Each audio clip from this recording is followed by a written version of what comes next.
Hello everyone. आज हम 5th chapter start करेंगे जो कि है लॉज ऑफ मोशन। इसमें हम मोशन के लॉज के बारे में पढ़ेंगे। इसका पहला टॉपिक है फोर्स। फोर्स क्या होता है? अगर हम किसी ऑब्जेक्ट को खींच रहे हैं या उसको धक्का दे रहे हैं तो हम कहेंगे कि हम उस पर फोर्स लगा रहे हैं। तो फोर्स क्या है? किसी ऑब्जेक्ट को खींचना या धक्का देना। तो फोर्स इज अ पुश और पुल। अब फोर्स के इफेक्ट होते हैं। तो फोर्स किसी ऑब्जेक्ट का शेप या साइज को चेंज कर सकता है। वो अगर कोई ऑब्जेक्ट मोशन में है तो उसको रेस्ट में लाके आ सकता है। अगर कोई बॉडी रेस्ट में है तो उसको मूव करा सकता है। फोर्स से हम किसी भी ऑब्जेक्ट की डायरेक्शन को चेंज कर सकते हैं, उसकी वेलोसिटी को चेंज कर सकते हैं, उसको एसिलरेट या डी एसिलरेट कर सकते हैं।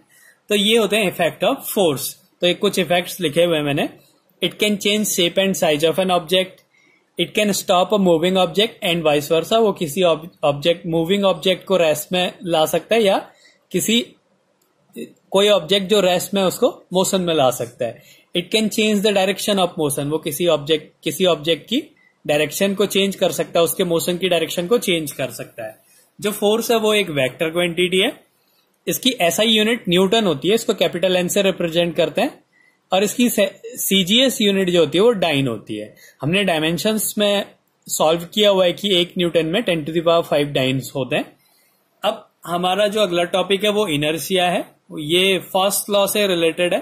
तो पहले हमने देखना पड़ेगा इनर्शिया क्या होता है। अब इनर्शिया होता है जैसे कोई ऑब्जेक्ट रेस्ट में है, ये ऑब्जेक्ट रेस्ट में है तो ये रेस्ट में ही रहेगा। ये कब तक रेस्ट में रहेगा? जब तक इसमें कोई फोर्स ना लगा दिया जाए। तो इस ऑब्जेक्ट के इसी पोजीशन पे रहने की जो टेंडेंसी होती है, इसी स्टेट में रहने की, रेस्ट में है तो रेस्ट में ही रहने की, मोशन में है तो मोशन में ही रहने की जो टेंडेंसी होती है उसको बोलते हैं इनर्शिया बोलते हैं। Tendency of object to resist the change in its original state. ये क्या करेगा? अपने ओरिजिनल स्टेट में अगर हम इसको चेंज कर रहे हैं तो ये अभी रेस्ट में है, इसको चेंज करेंगे तो ये इसका अपोज करेगा, ये रेस्ट में ही रहना चाहेगा। तो the tendency of a body to resist the change in its original state, ये क्या होता है? इनर्शिया होता है। अब इनर्शिया डिपेंड करता है उसके मास पे। जितना ज्यादा मास होगा, सपोज ये एक ऑब्जेक्ट है, ये ऑब्जेक्ट है, अगर इसका मास है 5 kg तो हमने इसको इसकी पोजीशन को चेंज करने के लिए, इसको शिफ्ट करने के लिए हमने इस पे एक फोर्स लगाना पड़ेगा। कोई फोर्स F लगाया तो ये शिफ्ट होके दूसरी पोजीशन पे आ गया। अगर हम यहाँ पे 5 kg की जगह 50 kg का मास रख दें तो हमने इस पे ज्यादा फोर्स लगाना पड़ेगा। ये रेस्ट में है तो ये रेस्ट में ही रहना चाहेगा। तो 5 न्यूटन का फोर्स जो है 5, अगर इसमें फोर्स लग रहा है 5 kg मास पे फोर्स लग रहा है तो उसको इजीली मूव करा सकते हैं। लेकिन अगर 50 kg का मास रखा है तो उसमें थोड़ा सा फोर्स बहुत ज्यादा लगाना पड़ेगा। तो क्या करता है कि ये जो रेस्ट में रहने की टेंडेंसी है ये फोर्स को अपोज करेगी। ये 50 kg है तो 50 kg का वो कहेगा कि मैं देर तक रहूंगा उस पर, उसको ज्यादा फोर्स लगाना पड़ेगा उसकी पोजीशन से मूव कराने के लिए। मतलब जो इसका इनर्शिया है, रेस्ट का जो इनर्शिया है, ये अपोज करेगा इसके फोर्स का। तो जितना ज्यादा मास होगा उतना ज्यादा फोर्स लगाना पड़ेगा उसको उसकी स्टेट से चेंज करने के लिए। अगर वो रेस्ट में तो उसको मोशन पे लाने के लिए। अगर कोई 50 kg मास का ऑब्जेक्ट चल रहा है, हमने उसको रोकना है तो हमने बहुत ज्यादा फोर्स लगाना पड़ेगा। अगर 5 kg मास का ऑब्जेक्ट कोई चल रहा है उसको रोकने के लिए हमने कम फोर्स लगाना पड़ेगा। मतलब कि जितना ज्यादा मास होगा इनर्शिया उतना ज्यादा होगा। तो greater the mass greater will be inertia. जो इनर्शिया होता है वो मास पे डिपेंड करता है। अगला types of inertia. Inertia 2 types के होते हैं। एक होता है इनर्शिया ऑफ रेस्ट, एक होता है inertia of motion. Inertia of rest का मतलब है कि अगर कोई ऑब्जेक्ट रेस्ट में है तो उसकी जो टेंडेंसी होगी रेस्ट में रहने की उसको बोलेंगे इनर्शिया ऑफ रेस्ट। इनर्शिया क्या है? एक टेंडेंसी है उस स्टेट में रहने की। अगर वो रेस्ट में रह रहा है तो हम कहेंगे वो इनर्शिया ऑफ रेस्ट है। अगर कोई ऑब्जेक्ट मोशन में है तो हम कहेंगे कि उसमें इनर्शिया ऑफ मोशन है। If an object is at rest tends to be at rest. वो अगर कोई ऑब्जेक्ट रेस्ट में है तो वो रेस्ट में ही रहना चाहेगा और उसकी उसी टेंडेंसी को बोलेंगे हम inertia of rest. If an object is in motion tends to be in motion, तो उसकी उसी ऑब्जेक्ट में उस स्टेट में रहने की प्रॉपर्टी को बोलेंगे इनर्शिया ऑफ मोशन। तो इनर्शिया क्या है? एक टेंडेंसी है जिसके कारण वो अपने ऊपर लगने वाले फोर्स का अपोज करता है। वो जिस स्टेट में है उसी स्टेट में रहना चाहता है। जितना ज्यादा मास होगा उतना ज्यादा इनर्शिया होगा। फिर है इनर्शिया ऑफ रेस्ट। अगर कोई ऑब्जेक्ट रेस्ट में है तो वो रेस्ट में ही रहना चाहेगा, उसकी इस टेंडेंसी को बोलेंगे इनर्शिया ऑफ रेस्ट। अगर कोई बॉडी मोशन में है तो मोशन में ही रहना चाहेगी, उसकी उस टेंडेंसी को बोलेंगे इनर्शिया ऑफ मोशन। अब इसके बाद हम पढ़ेंगे फर्स्ट लॉ ऑफ मोशन, जिसको हम लॉ ऑफ इनर्शिया भी कहते हैं।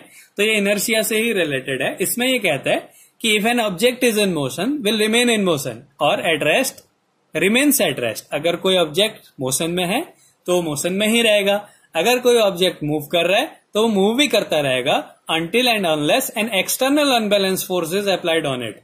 कब तक? जब तक कि उसमें एक एक्सटर्नल अनबैलेंस फोर्स अप्लाई नहीं हो जाता, तब तक वो रेस्ट में है तो रेस्ट में ही रहेगा, मोशन में है तो मोशन में ही रहेगा। ये है हमारा फर्स्ट लॉ ऑफ मोशन। तो ये न्यूटन ने दिए थे। इसमें 3 लॉज हैं। तो ये पहला है जिसको हम लॉ ऑफ इनर्शिया भी कहते हैं।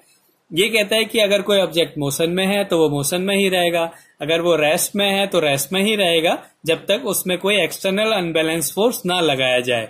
तो ये है कि किसी भी ऑब्जेक्ट के उसी में रहने की टेंडेंसी तब तक खत्म नहीं होगी जब तक उसमें कोई एक्सटर्नल फोर्स ना लगाया जाए। उसी को बोलते हैं फर्स्ट लॉ ऑफ मोशन। अब इसके कुछ एप्लीकेशंस हैं। तो इसकी एप्लीकेशन है कि we fall in forward direction when a moving bus brakes to a stop and fall backward when it accelerates from rest. अगर कोई ऑब्जेक्ट, हम किसी बस में हैं, ये बस की एक सीट है, हम इस बस में बैठे हुए हैं इसमें। अगर ये रेस्ट में है बस, ये एक बस है, ये बस अभी रेस्ट में है। अब अगर ये एकदम से चलेगी तो हम क्या होते हैं, पीछे को चले जाते हैं। ऐसा क्यों होता है? ये जो है फर्स्ट लॉ की एप्लीकेशन है। अब फर्स्ट लॉ क्या कहता है कि अगर कोई ऑब्जेक्ट रेस्ट में है तो वो रेस्ट में ही रहेगा, अगर वो मोशन में है तो वो मोशन में ही रहेगा। अब क्या था कि ये जो बस है ये रुकी हुई है, तो इसके अंदर जो पैसेंजर बैठे हुए हैं वो भी रेस्ट में है। अब क्या होगा, अगर बस चलने लगेगी इस डायरेक्शन में तो क्या होगा, जो पोर्शन इस बस के कांटेक्ट में है, ये वाला जो पोर्शन है, ये क्या होगा, ये फ्रिक्शन की वजह से इसी डायरेक्शन में जाने लगेगा। लेकिन जो ये ऊपर वाला पोर्शन है, ये क्या होगा, ये रेस्ट में है तो ये रेस्ट में ही रहना चाहेगा, ये भी रेस्ट में रहना चाहेगा, लेकिन ये फ्रिक्शन के कारण आगे चला जाता है। इसमें कोई फ्रिक्शन नहीं है तो ये रेस्ट में ही रहना चाहता है, जिसके कारण ये तो यहीं रहता है, ये बॉडी आगे को चली जाती है। इसका मतलब ये बॉडी क्या हो जाएगी, पीछे को गिर जाती है। तो अगर कोई ऑब्जेक्ट रेस्ट में है और बस चल रही है तो क्या होता है, वो ऑब्जेक्ट पीछे की डायरेक्शन में चला जाता है। ऐसी अगर ये बॉडी मोशन में है, अगर ये बॉडी मोशन में, अब मोशन में है तो इसका मतलब क्या है कि ये जो पूरी इसके अंदर जो बॉडी है, ये जो बस अगर मोशन में है, इसका मतलब इसके अंदर जो पैसेंजर्स हैं वो भी मूव कर रहे हैं, इसी की स्पीड से वो भी मूव कर रहे हैं इस डायरेक्शन में। अब क्या है, इसके पास टेंडेंसी है मोशन में रहने की, इसके पास इनर्शिया ऑफ मोशन है, तो ये मोशन में ही रहना चाहेगी।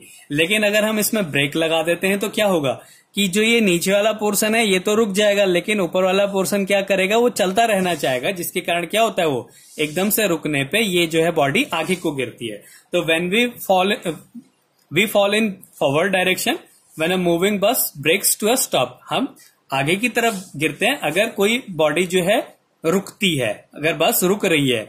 And fall backward when it accelerates from rest, अगर कोई रेस्ट से एक्सेलरेट कर रही है, एकदम से आगे चल रही है, तो हम पीछे की तरफ को गिरेंगे। ये इसकी एक एप्लीकेशन है। ऐसे ही when a carpet is beaten with a stick dust come out of it, अगर एक कारपेट है उसमें धूल लगी हुई है, अगर हम उसको मारते हैं तो क्या होता है, इससे डस्ट पार्टिकल जो है वो बाहर चले जाते हैं। ये भी क्या है, इसकी एप्लीकेशन है। इसमें क्या होता है, जो डस्ट पार्टिकल्स होते हैं वो इसमें चिपके रहते हैं, जब हम इसको मारते हैं तो ये क्या होता है, वाइब्रेट करने लग जाता है। जो कारपेट है वो वाइब्रेट करता है, तो इसके अंदर जो डस्ट पार्टिकल है उसमें क्या होता है, पहले इनर्शिया ऑफ रेस्ट होता है, वो रेस्ट में ही रहना चाहते हैं। तो क्या होता है, जब ये वाइब्रेट करता है तो क्या करता है, डस्ट पार्टिकल जो लूजली बाउंड होंगे, इससे कम चिपके रहते हैं, वो क्या होते हैं, इसको छोड़ देते हैं। वो रेस्ट में रहने के कारण इसको छोड़ देते हैं, फिर हवा से क्या हो जाता है, वो उड़ जाते हैं। तो ये भी क्या है, जो फर्स्ट लॉ है उसकी एप्लीकेशन है। ऐसी क्या होता है, पेड़ को अगर हम हिलाते हैं तो उससे पत्ते या फल जो है वो नीचे गिर जाते हैं। क्यों गिर जाते हैं, क्योंकि क्या होता है, जो उसके पत्ते हैं वो क्या होता है, इनर्शिया ऑफ रेस्ट में रहते हैं। अगर हम पेड़ को हिला रहे हैं तो क्या होगा, वो रेस्ट में रहने के ही कारण क्या होता है, जो उसमें कम फोर्स से लगे रहते हैं, जो लूजली बाउंड होते हैं उसमें, उसकी शाखाओं से वो क्या हो जाते हैं, नीचे गिर जाते हैं। तो ये है हमारा फर्स्ट लॉ। फर्स्ट लॉ क्या कहता है, कोई ऑब्जेक्ट रेस्ट में है तो रेस्ट में ही रहेगा, मोशन में है तो मोशन में ही रहेगा जब तक उसमें कोई एक्सटर्नल फोर्स न लगा दिया जाए, और उसकी कुछ ये एप्लीकेशंस हैं।